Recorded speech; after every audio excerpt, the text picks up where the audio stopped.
복이 있는 사람은 악인들의 꾀를 따르지 아니하며 죄인들의 길에 서지 아니하며 오만한 자들의 자리에 앉지 아니하고 오직 야훼의 율법을 즐거워하여 그의 율법을 주야로 묵상하는도다. 그는 시냇가에 심은 나무가 철을 따라 열매를 맺으며 그 잎사귀가 마르지 아니함 같으니 그가 하는 모든 일이 다 형통하리로다. 아멘. 오늘 말씀의 제목은 복 있는 사람입니다. 한번 따라 하실까요? 복 있는 사람. 어떤 사람이 교회는 다니고 있었지만 하나님의 말씀 성경을 제대로 진지하게 읽어본 적이 없었습니다. 그러던 어느 날 아침에 출근을 하기 전에 오늘 나에게 주시는 말씀이 뭘까 하는 마음으로 성경을 펼쳤어요. 말씀을 깨닫고 순종하겠다는 그런 마음이 아니라 어떤 단순한 호기심과 약간은 재미 삼아서 성경을 딱 펼쳤는데 가장 먼저 눈에 들어온 말씀이 마태복음 27장 5절이었습니다. 유다가 스스로 목매어 죽은지라. 아침부터 무슨 자살 이야기야. 다시 펼쳤는데 누가복음 10장 37절 가서 너도 이와 같이 하라. 3세번이다. 마지막 한 번 더 하자. 그러고 펼쳤는데 요한복음 13장 27절 내가 할 일을 속히 하라. 실제로 있었던 일은 아닌 것 같은데요. 이 얘기가 우리에게 주는 메시지가 뭐겠습니까? 하나님의 말씀을 진지하게 읽고 묵상하는 자세와 습관이 우리에게 필요하다는 것입니다. 자, 오늘 성경 본문은 복 있는 사람이 어떤 사람인가를 말씀하시는데요. 2절입니다. 오직 야훼의 율법을 즐거워하여 그의 율법을 주야로 묵상하는도다. 복 있는 사람은 하나님의 말씀을 즐거워하여 그 말씀을 주야로 묵상한다는 것입니다. 다시 말해서 하나님의 말씀을 가까이 하고 말씀대로 살고자 하는 열정을 가진 사람이 복 있는 사람이라는 것이죠. 자, 왜 그런 사람이 복이 있다고 말씀하시는 것일까요? 첫째로 그런 사람이 하나님을 알 수 있기 때문입니다. 우리가 하나님을 어떻게 알 수 있어요? 하나님께서 자신을 우리에게 드러내실 때, 보여주실 때에 알 수가 있는 것입니다. 계시라고 하는데요, 두 가지가 있습니다. 첫째는 자연을 통해서 하나님께서 만드신 이 세계를 통해서 우리는 하나님을 알 수가 있습니다. 일반 계시라고 하는데요. 시편 19편 1절 말씀 보겠습니다. 하늘이 하나님의 영광을 선포하고 궁창이 그의 손으로 하신 일을 나타내는도다. 하나님께서 만드신 천지 만물이 하나님의 영광을 선포하고 하나님께서 하신 일들을 나타낸다는 거예요. 그래서 우리가 찬송하는 것이죠. 주 하나님 지으신 모든 세계 내 마음속에 그리어볼 때 하늘의 별 울려 퍼지는 대성 주님의 권능 우주에 찾네. 숲속이나 험한 산골짜기에서 지저귀는 저 새소리들과 고요하게 흐르는 시냇물은 주님의 솜씨 노래하도다. 우리는 하나님께서 만드신 이 세계 자연을 보면서 하나님의 권능과 솜씨를 알게 되는 것입니다. 이제 추운 겨울이 지나고 이제 머지않아 봄이 오게 되면 새싹이 돋아나죠. 여러분 신기하지 않습니까? 그 딱딱한 가지를 뚫고 연한 새순이 나오는 거예요. 생명의 힘이죠. 이 세상의 큰 동물로부터 눈에 보이지 않는 작은 곤충에 이르기까지 모두가 다 먹고 살도록 만드셨어요. 먹이 사슬로 연결이 되어 있고 또 먹을 것을 구해서 살게 하신 거예요. 여러분 우리 인간을 봐도 너무나 정교하고 세심하게 만드신 것이죠. 우리의 뇌와 심장, 오장육부, 또 세포, 혈관, 피부 조직, 우리 인간의 이 인체를 보면 신비라는 단어로밖에 표현할 수가 없는 것입니다. 이런 것들이 어느 날 갑자기 저절로 생겼을까요? 진화의 결과일까요? 그렇지 않은 거예요. 만드신 분이 있는 것입니다. 그래서 우리는 자연 만물 가운데 하나님의 손길과 하나님의 정성이 담겨 있는 것을 알게 되는 거예요. 예수님께서 말씀하셨죠? 공중에 나는 새를 봐라. 들에 핀 꽃들을 봐라. 하나님께서 다 먹이시고 입히시지 않느냐? 하물며 하나님께서 사랑하시는 너희를 돌보시지 않겠느냐? 이 자연 세계를 보면서 우리를 향하신 하나님의 사랑의 손길을 느끼도록 하신 것입니다. 우리가 어떤 화가가 그린 그림을 보면 그 화가의 생각과 마음을 알 수가 있는 거 아니에요? 화가가 어떤 의도로 어떤 생각으로 이 그림을 그렸는지를 알 수가 있는 것입니다. 그 그림 속에 화가가 없다고 해서 화가가 존재하지 않는 것은 아니죠. 마찬가지로 우리 하나님은 눈에 보이지 않지만 하나님께서 만드신 세계를 통해서 하나님의 작품을 보면서 우리는 하나님을 볼 수가 있는 것입니다. 하나님의 성품, 하나님의 위대하심을 알게 되는 거예요. 그리고 또 한 가지 하나님께서는 말씀을 통해서 하나님 자신을 우리에게 알려주십니다. 특별 계시예요. 말씀. 우리는 하나님의 말씀을 통해서 하나님을 알 수가 있습니다. 하나님의 성품과 능력, 하나님의 뜻을 알 수가 있는 거예요. 하나님께서 우리에게 성경을 주신 두 가지 이유가 있습니다. 첫 번째 이유입니다. 요한복음 20장 30절과 31절 우리 함께 읽습니다. 예수께서 제자들 앞에서 이 책에 기록되지 아니한 다른 표적도 많이 행하셨으나 오직 이것을 기록함은 너희로 예수께서 하나님의 아들 그리스도이심을 믿게 하려 함이요 또 너희로 믿고 그 이름을 힘입어 생명을 얻게 하려 함이니라. 아멘. 하나님께서 우리에게 성경을 주신 첫 번째 이유는 우리로 하여금 예수님을 믿고 구원 얻도록 하기 위해서, 생명을 얻게 하기 위해서 주셨다는 거예요. 구원받는 믿음이 저절로 생기는 게 아니지 않습니까? 말씀을 듣다가 말씀을 읽다가 그 믿음이 생기는 것이죠. 그래서 하나님의 말씀을 우리에게 주셨다는 거예요. 자, 두 번째 이유는 디모데후서 3장 16절과 17절입니다. 우리 같이 읽습니다. 모든 성경은 하나님의 감동으로 된 것으로 교훈과 책망과 바르게 함과 의로 교육하기에 유익하니 이는 하나님의 사람으로 온전하게 하며 모든 선한 일을 행할 능력을 갖추게 하려 함이라. 아멘. 첫째는 우리로 하여금 구원받도록 하기 위해서, 둘째는 구원받은 자답게 살도록 하기 위해서 성경을 주셨다는 거예요. 하나님의 사람으로 온전하게 하며 선한 일을 행할 능력을 갖추도록 하기 위해서 성경을 주신 것입니다. 우리가 어떻게 하나님의 사람으로 온전하게 될 수 있어요? 우리가 어떻게 선한 일을 행할 수 있습니까? 하나님의 말씀으로 가능하다는 거예요. 우리를 책망하고 교훈하고 바른 길로 가게 만드는 하나님의 말씀입니다.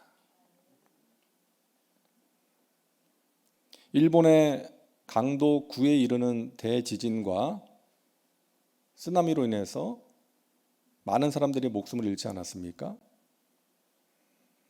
동북지방의 이와테현에서는요 8,000명이 넘는 사람들이 목숨을 잃었어요.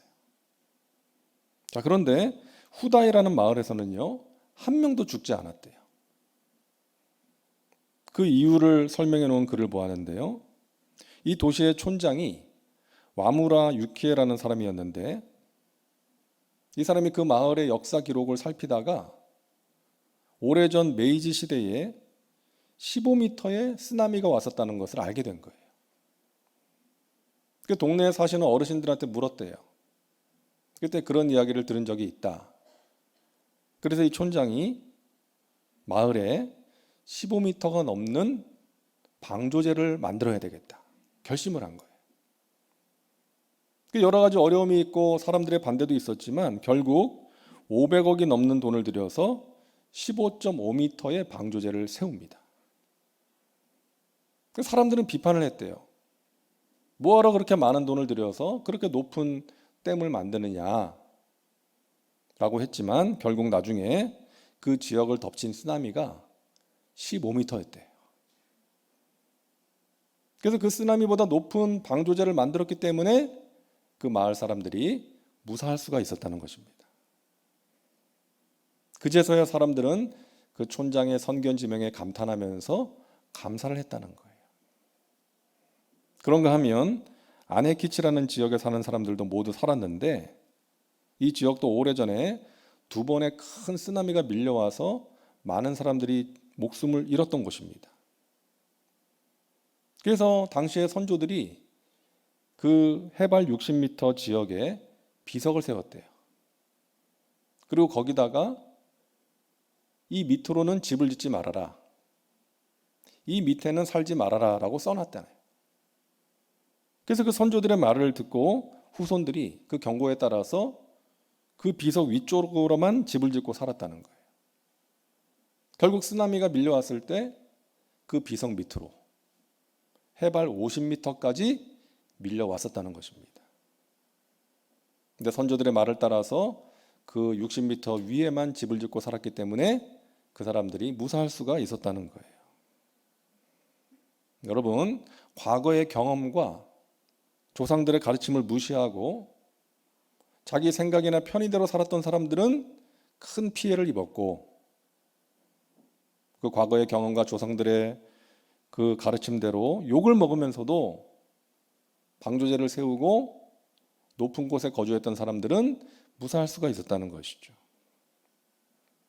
여러분, 하나님께서 우리에게 축복의 길을 말씀해 주셨어요. 우리가 승리의 삶을 살아가고 복된 삶을 살아갈 수 있는 길을 우리에게 알려주셨습니다.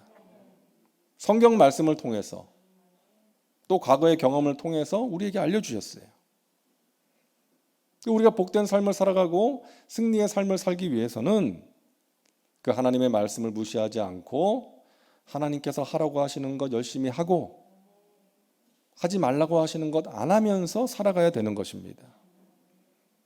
그럴 때 영혼이 잘된 같이 범사가 잘되면 강건한 복을 누리게 될 줄로 믿습니다. 저와 여러분 모두가 그런 사람 되시기를 바랍니다. 둘째로, 말씀을 가까이 하는 사람이 복 있는 사람인 이유는 하나님의 공급을 받을 수 있기 때문입니다.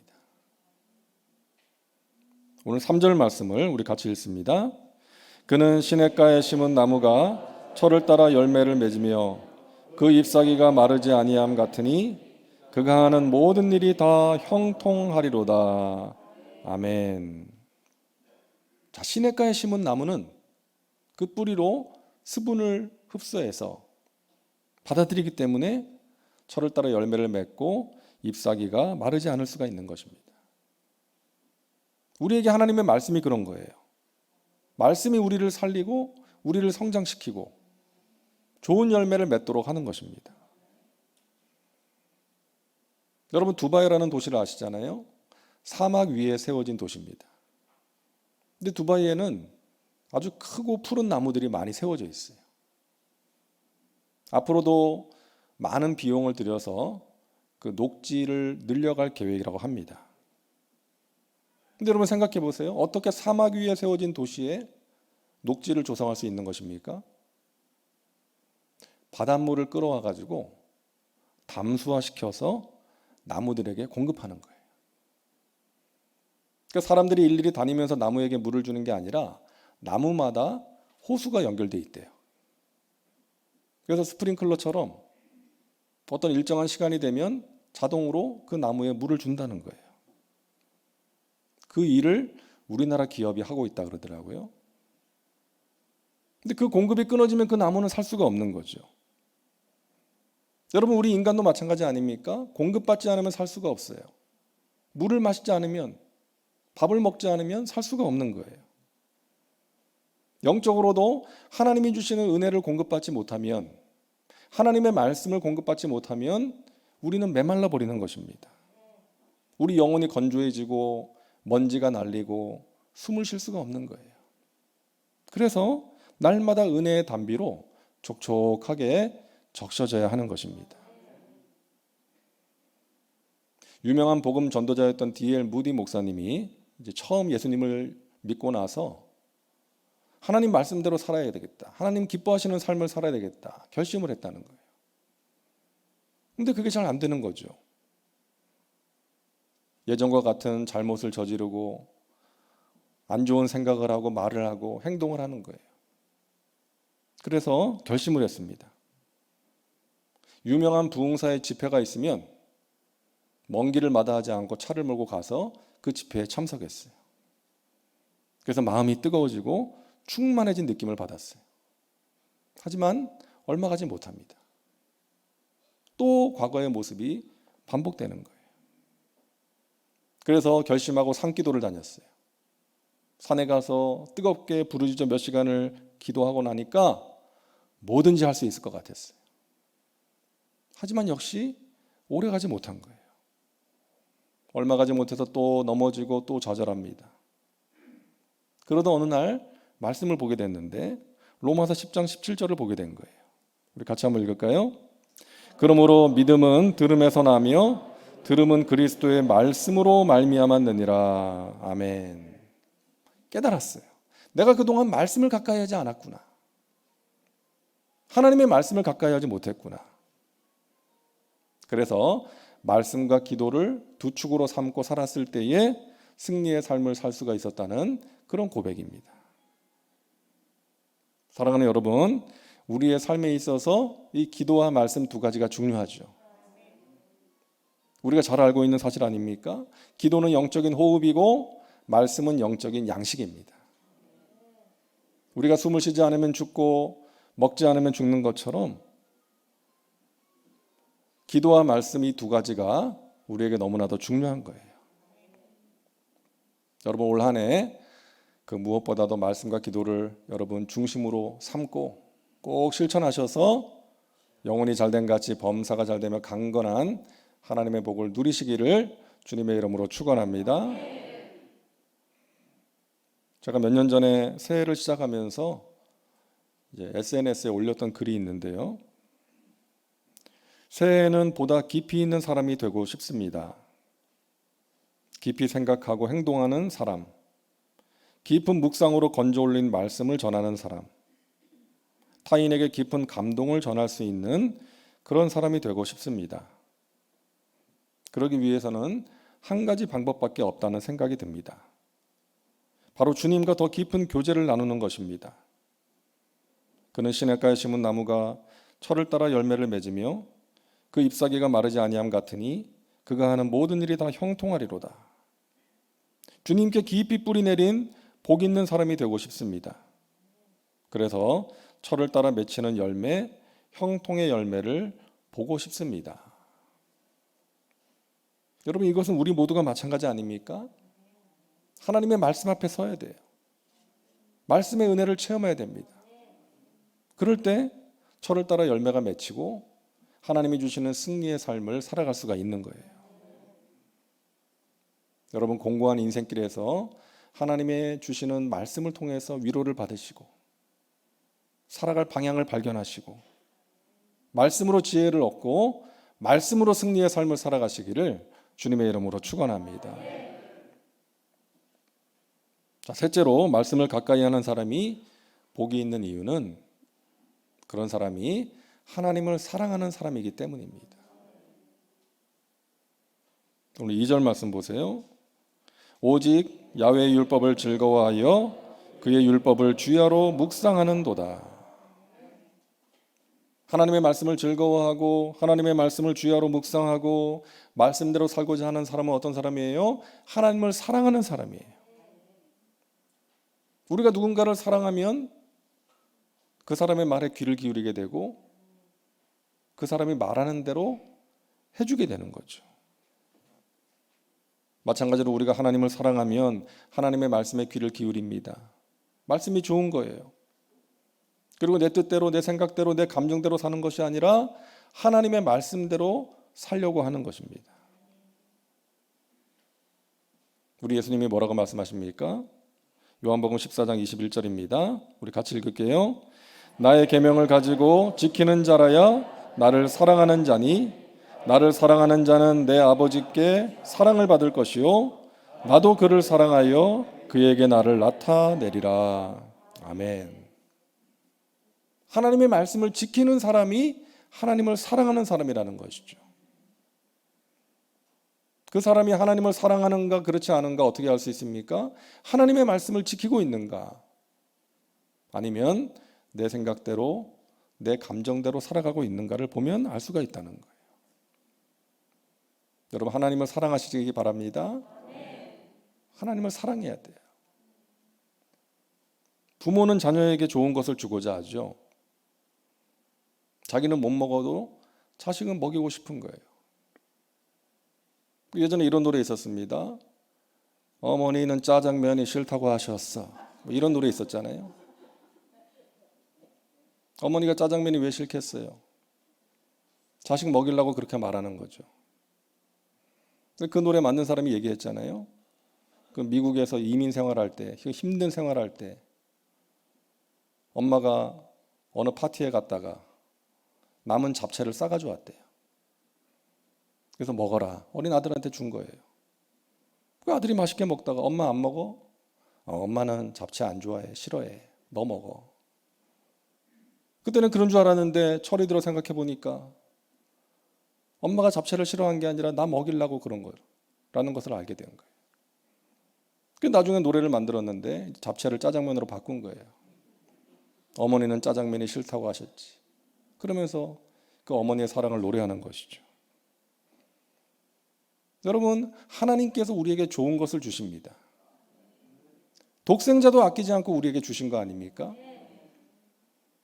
영적으로 철이 안 든 자녀는 그걸 당연하게 여겨요. 하지만 영적으로 철이 들면 그 하나님의 사랑을 알게 되는 거죠. 하나님이 나를 사랑하셔서 독생자를 아끼지 않고 주셨고, 그분이 십자가에 달려 피 흘려 죽으심으로 말미암아 내가 죄와 사망에서 벗어나 의롭다함을 받고 영원한 천국 백성이 되었구나. 이 사실을 깨달으면서 그 은혜를 주신 하나님을 사랑하게 되는 거죠. 그리고 하나님을 섬기게 되는 것입니다.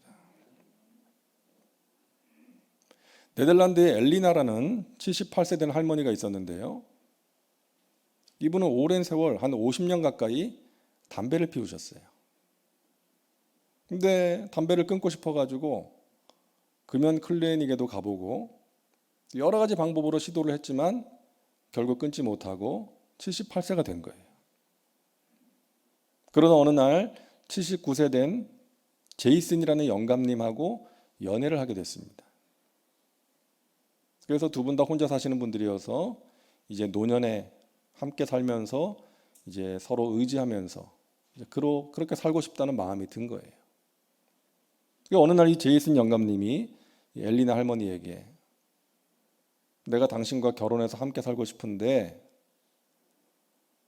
한 가지 마음에 걸리는 게 있습니다.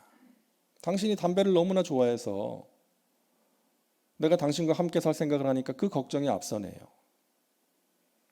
그때 이 할머니가 그랬대요. 아, 그래요?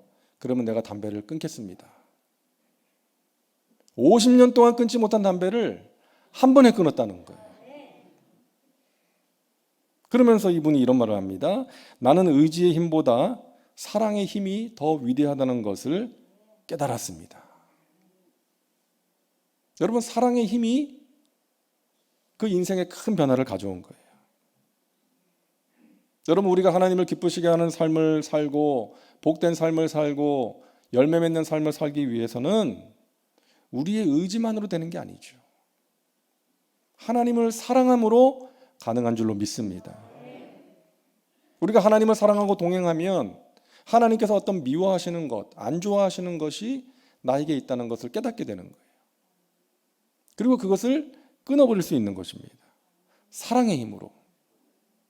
하나님을 사랑하기 때문에 하나님께서 미워하시는 것을 버릴 수가 있는 거예요. 그러면서 우리의 믿음이 자라가고 우리의 신앙 인격이 성숙해져 가는 것입니다. 변화의 열매가 맺히는 거예요. 여러분, 올 한 해 이전보다 하나님을 더욱더 사랑하시기를 바랍니다. 하나님을 사랑하심으로 하나님이 약속하신 복을 받으시기를 바랍니다. 하나님을 사랑하는 자, 곧 그의 뜻대로 부르심을 입은 자들에게는 모든 것이 합력하여 선을 이루느니라. 여러분, 하나님을 사랑하는 자의 삶의 결국은 선입니다. 좋은 일을 만나든 안 좋은 일을 만나든 그 결과가 선으로 나타나게 될 것입니다. 그가 나를 사랑한즉 내가 그를 건지리라 말씀하십니다. 하나님을 사랑하는 자들은 하나님께서 환난 중에서 건져주시는 거예요. 이는 나를 사랑하는 자로 재물을 얻어서 그 곳간에 채우게 하려 하심이라 말씀하십니다. 하나님을 사랑하는 자에게 재물의 복도 주시고 영혼이 잘된 같이 범사가 잘되며 강건한 복을 허락해 주실 줄로 믿습니다. 이 세상이나 세상의 것들이 아니라 하나님을 더욱더 사랑하시고 하나님 말씀을 가까이 하시고 하나님의 말씀대로 살아가셔서 하나님이 주시는 아름다운 열매를 맺고 형통의 삶, 복된 삶, 승리의 삶을 살아가시기를 주님의 이름으로 축원합니다. 기도합니다. 좋으신 하나님 감사합니다. 우리를 사랑하셔서 하나님의 자녀 삼아 주시고 하나님의 자녀된 권세와 축복을 누리며 살게 하시니 감사합니다. 하나님의 말씀을 즐거워하며 그 말씀을 주야로 묵상하는 자가 복이 있다 하셨습니다. 그런 사람이 아름다운 열매를 풍성히 맺는다고 말씀하셨습니다.